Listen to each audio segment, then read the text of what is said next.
Support comes from Missouri Forest Products Association, committed to sustainable and sound conservation of the state's forests, which support more than 41,000 Missouri jobs, resulting in a $10 billion industry. ChooseWood.com. From the St. Louis Public Radio Newsroom, this is The Gateway. It's Friday, May 31st. I'm Wayne Pratt. Ahead, state regulators have refused to renew the license for Missouri's last abortion clinic.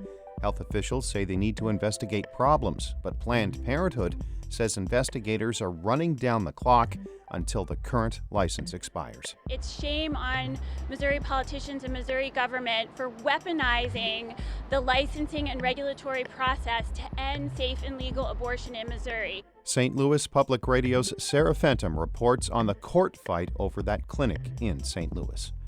First, the news. Communities along the Mississippi and Missouri rivers are making last-minute preparations for the worst flooding the region has experienced in nearly 3 decades. In South St. Louis, public works crews have been shoring up the banks of the River Des Peres. That sound from a massive sandbagging effort yesterday. Water has already broken through near the Mississippi and Missouri confluence. The River Point Fire Protection District says the Missouri River has overtopped protective walls put up near the St. Charles County town of Portage-de-Sioux.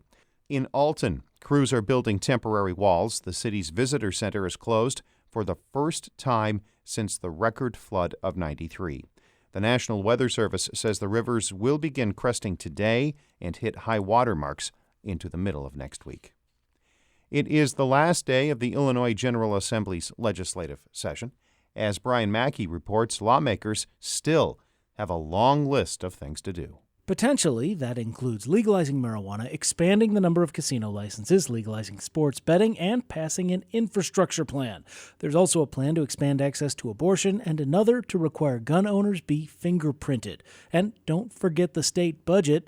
Representative Tom Demmer is a Republican budget negotiator. Compared to some of the more controversial issues up this spring, on the budget, he sounds downright optimistic. I can't say we're in a position right now of being able to support it, but we're trying to have some level of conversation right now. As for the other issues, the marijuana bill was approved in committee at 11:30 last night, but gambling and infrastructure have been on shakier ground all week. I'm Brian Mackey. A top aide to former St. Louis County Executive Steve Stenger is set to plead guilty today to federal public corruption charges. William Miller was Stenger's chief of staff. The U.S. Attorney's Office says he will plead guilty to wire fraud and honest services bribery charges. Miller is accused of participating in Stenger's pay-to-play corruption scheme in which county contracts were steered to campaign contributors. Stenger and former St. Louis Economic Development Partnership head Sheila Sweeney have already pleaded guilty to related charges and are awaiting sentencing. A businessman who is alleged to have made donations in exchange for contracts has pleaded not guilty to bribery and 2 other charges.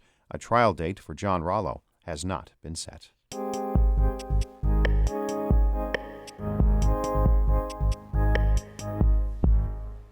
Now, what is expected to be a critical day in the legal fight over Missouri's only abortion clinic.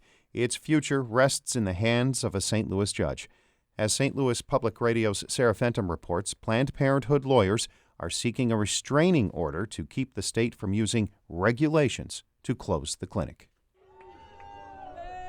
Governor Parson, I'm going to say it just like the sign says. When politicians lie, people die.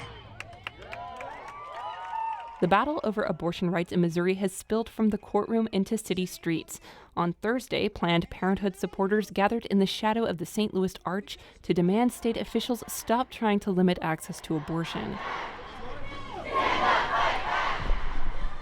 Activists already were incensed that last week Republican Governor Mike Parson signed a bill that will soon outlaw abortion after 8 weeks. That would make Missouri one of the most restrictive states in the country. Then this week, Planned Parenthood announced that the last abortion clinic in the state could close in a matter of days because state regulators refused to renew the clinic's yearly license. Just a few blocks away from Thursday's protest, Judge Michael Stelzer was hearing arguments from Planned Parenthood's lawyers.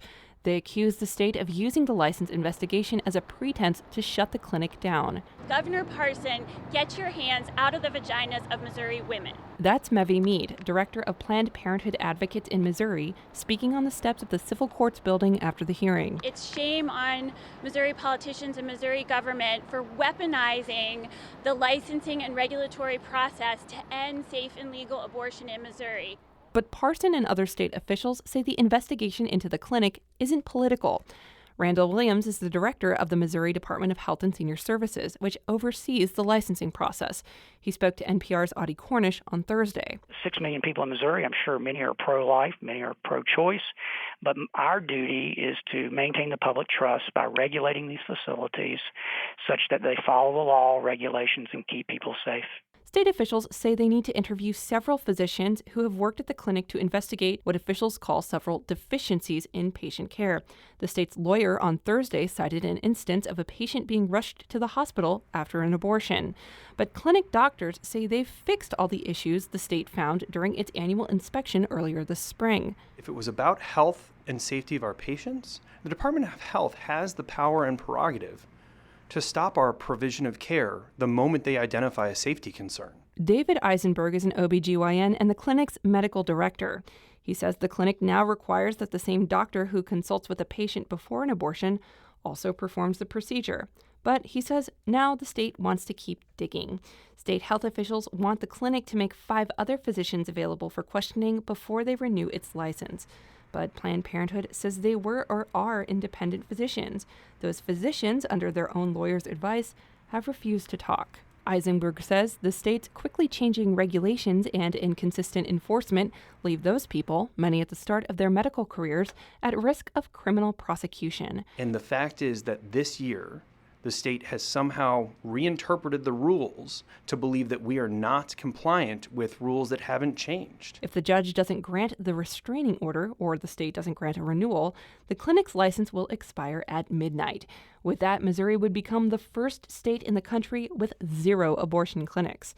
When that happens, abortion rights advocates say the women who will be affected the most will be the poor and disadvantaged who can't afford the time or money it takes to travel to a clinic.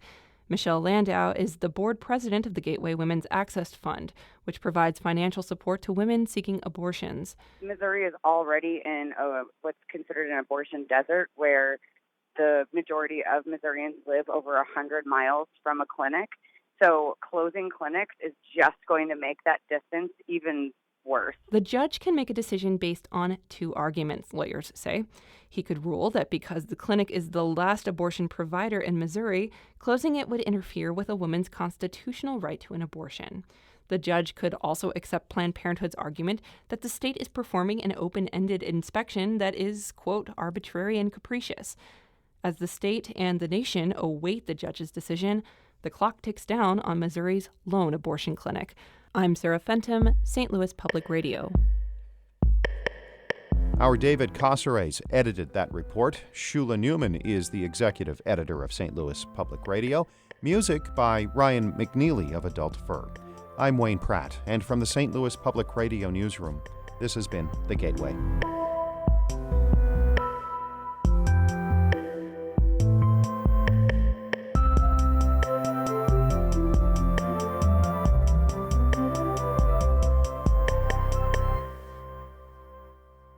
Support comes from the Missouri Forest Products Association, providing more than 41,000 jobs in the production of wood pallets, railroad ties, white oak barrels, hardwood floors, and more. Details at choosewood.com.